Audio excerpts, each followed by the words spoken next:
హరి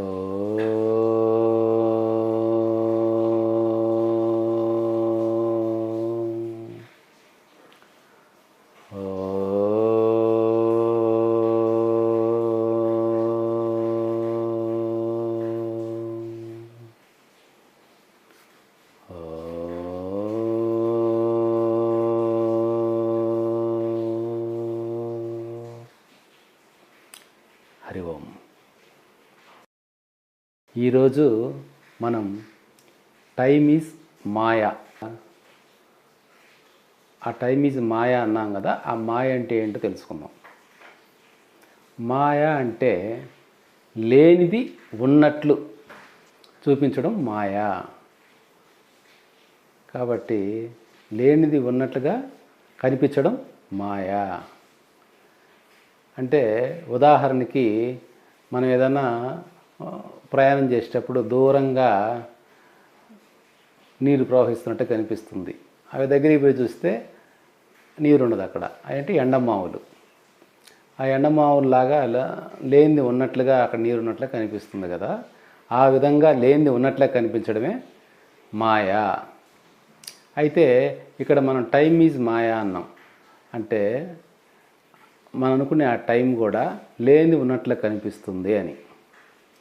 అసలు టైం అనేదాన్ని ఏ విధంగా కేటాయించారంటే 3 రకాలుగా.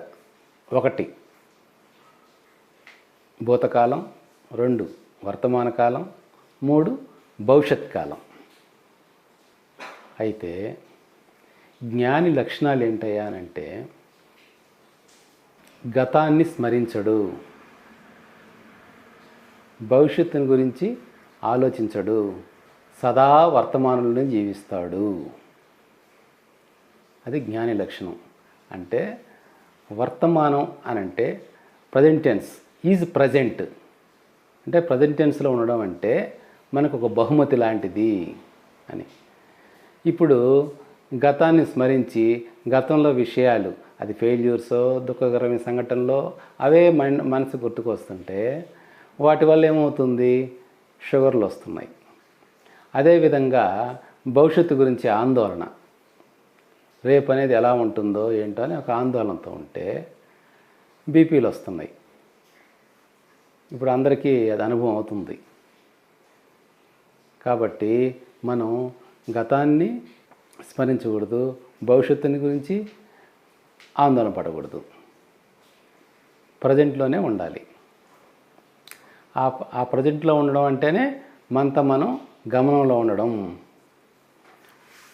ఇప్పుడు ప్రజెంట్లో లేకుండా భవిష్యత్తు గురించో గతాన్ని గురించో ఆలోచిస్తూ ఉంటే గమనాన్ని కోల్పోయిన వాళ్ళం అవుతాం. ఇప్పుడు ఉదాహరణగా చెప్పాలంటే ఒక స్టూడెంట్ ఉన్నాడు, ఎగ్జామ్కి ప్రిపేర్ అయ్యి వెళ్తున్నాడు. ఇంట్లో ఏదో చిన్న విషయంలో వాళ్ళ పేరెంట్స్ అరవడం ఏదో చేశారు, కొంచెం డిస్టర్బ్ అయ్యాడు.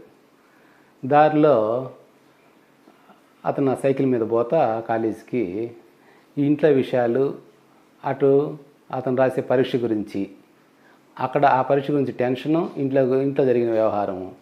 అంటే ఇంట్లో జరిగిన వ్యవహారం గతం సంబంధించింది. ఇప్పుడు కాలేజీకి వెళ్తున్నాడు, అలా కాలేజీలో జరగబోయే పరీక్ష అనేది భవిష్యత్తు గురించి. ఆ 2 ఆలోచనలు గతం భవిష్యత్తు ఉంటూ ఇక్కడ వర్తమానంలో గమనం కోల్పోయాడు. గమనం కోల్పోవడంలో చిన్న యాక్సిడెంట్ జరిగిపోయింది.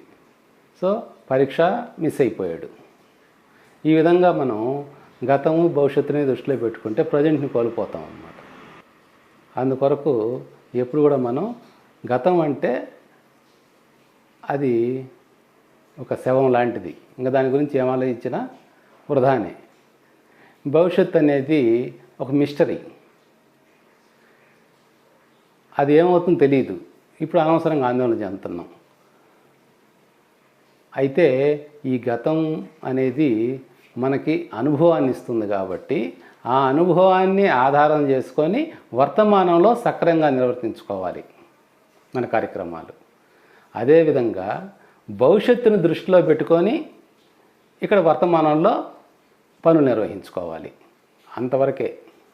అంటే ఎప్పుడు మనం ఈ వర్తమానంలోనే మన మనసు ఎల్లప్పుడూ సదా వర్తమానంలోనే జీవించాలి. అసలు నిజానికి లోతుగా విచారిస్తే గతము లేదు, భవిష్యత్తు లేదు, ఉండేది ఎప్పుడు ప్రజెంట్ టెన్సే. దీని గురించి లోతుగా విచారాలి అంటే ఇప్పుడు మనం అసలు కాలాన్ని గురించి తెలుసుకుందాం. మనం టైమ్ ఈజ్ మాయా అన్నాం, అంటే కాలం అనేది లేని ఉన్నట్లుగా కనిపిస్తుంది అని, సమయం అనేది. దీనికి ఉదాహరణగా ఒక ఎగ్జాంపుల్ చెప్పుకుందాం. ఒక ఇంగ్లీష్ స్టోరీ ఉంది, సింగి బొంగ అని. ఆ సింగి బొంగ స్టోరీలో ఒక బ్రహ్మదేవుడు ఆయన ఒక ఊరిని సృష్టించాలనుకుంటాడు.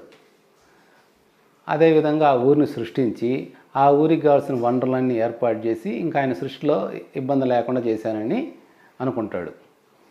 అట్లా కొన్ని సంవత్సరాలు గడుస్తుంది. తర్వాత నేను సృష్టించిన ఆ ఊరు ఎలా ఉందో ఒకసారి చూద్దామని విజిట్ చేస్తాడు. అప్పుడు అక్కడ అందరూ పనులు చేసుకుంటారు, పనులు అయిన తర్వాత పడుకుంటారు, మళ్ళీ లేచి పనులు చేసుకుంటారు, అన్నీ జరుగుతూ ఉంటుంది. ఇప్పుడు ఈ బ్రహ్మదేవుడు పోయి ఎట్లా ఉండాలి మీరంతా అంటే మేము బాగానే ఉన్నాము అంటారు. సరే, ఇప్పుడు నువ్వు ఎప్పుడు పుట్టావు, నీ వయసు ఎంత అని అడిగితే అందరూ ఇప్పుడే పుట్టాము అని చెప్తుంటారు. చిన్నపిల్లని అడిగినా ఇప్పుడే పుట్టాను అంటారు. వాళ్ళ అమ్మ నాన్న అడిగినా ఇప్పుడే పుట్టాము అంటారు. ఏంది అని ఇంకా ఊర్లో అట్లా అడగతా పోతే ఎవరు కూడా ఇప్పుడే పుట్టాము అంటారు. వయసు ఎంత అంటే ఎవరు వయసు చెప్పలేరు. అప్పుడు ఆయనకి డౌట్ వస్తుంది, ఏం తేడా జరిగింది, వీళ్ళందరూ ఇట్లా చెప్తున్నారు అని చెప్పి చూసుకుంటే ఆయన సూర్యుడిని ఉదయించడం మాత్రం సృష్టించాడు, కానీ సూర్యుడిని అస్తమించడం అనేది సృష్టించాల. చూడండి ఇక్కడ జాగ్రత్తగా, సూర్యుడు అస్తమించకపోవడం వల్ల వాళ్ళకి ఎప్పుడూ పగలుగానే ఉంటుంది, రాత్రి అనేది లేదు. మనకి పగలు ఒక రాత్రి జరిగితే ఒక రోజు అంటున్నాం, ఇప్పుడు రాత్రి లేదు కదా, అందువల్ల వాళ్ళు అది పక్క రోజు అనేది తెలియదు, ముందు రోజు అనేది తెలియదు. ఆ విధంగా వాళ్ళకి తెలియకుండా పోయింది. సో సూర్యుడు అస్తమించడం అనేది లేదు కాబట్టే వాళ్ళకి తెలియలేదు. అంటే ఇక్కడ మనం కూడా విచారిస్తే సూర్యుడిని బట్టే మనం ఉదయిస్తే ఆ రోజుగా భావిస్తున్నాం, అస్తమిస్తే ఆ రోజు పూర్తయిందని భావిస్తున్నాం. అంతే తప్ప ఆ కాలం అనేది నిజానికి లేదు. మనం సృష్టిలో మన వ్యవహారం కార్యక్రమాలు సవ్యంగా జరగడం కోసం అది ఒక ఏర్పాటు. దాన్ని మనం సమయం ఉన్నట్లుగా భావించి ఆ సమయంతో పాటు పరిగెత్తి అలసిపోయి ఆ సమయంకి చేయలేకపోతున్నామనే ఒక టెన్షన్ పడిపోతూ ఈ విధంగా అనుకుంటున్నాం. నిజానికి ఆ సమయం గడిచిపోయేది లేదు, సమయమే లేదు. ఇప్పుడు భూత భవిష్యత్తు వర్తమానం అనేది కూడా వాటిని కూడా ఉన్నాయా లేదా అని చూద్దామంటే దానికి మీకు ప్రాక్టికల్గా ఒక ఎగ్జాంపుల్ చూపిస్తాను. ఇప్పుడు మనం నేరోగా ఆలోచిస్తున్నాం కాబట్టే భూత భవిష్యత్తు వర్తమానం ఉన్నాయనుకుంటున్నాం. ఎలా అంటే నేరోగా ఆలోచిస్తున్నామనంటే ఇప్పుడు మనం ఒక కన్ను మూసేసి ఒక కన్ను మాత్రమే తెరిచి ఈ విధంగా చేతిని బట్టి ఇలా చూస్తూ ఉంటే అప్పుడు అంతా కనిపించదు.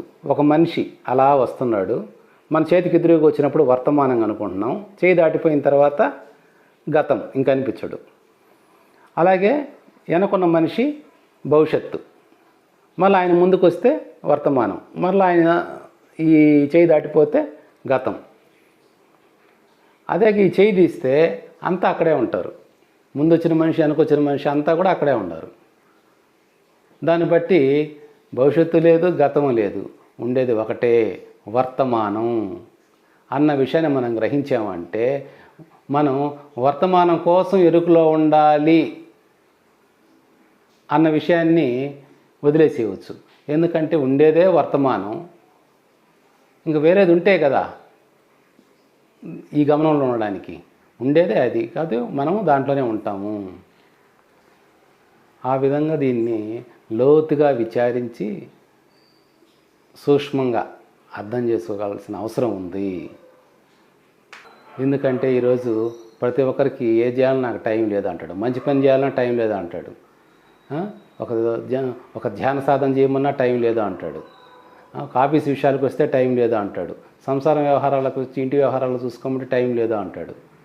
ఈ టైం ఎక్కడ లేకుండా పోతుంది? ఆ టైం అనేది మనం కల్పించుకొని దాని వెంట మనం పరుగులు తీస్తున్నాం. అంతేగాని నిజానికి విచారిస్తే టైం అన్నది లేదు అన్నది స్పష్టంగా అర్థమవుతుంది. కాబట్టి మీరందరూ కూడా ప్రశాంత జీవనంతో వర్తమానంలో ఉంటూ ప్రశాంత జీవనాన్ని గడుపుతారని ఆశిస్తూ హరి ఓం. లోకా సమస్తా సుఖినో భవంతు. ఓం శాంతి శాంతి శాంతి.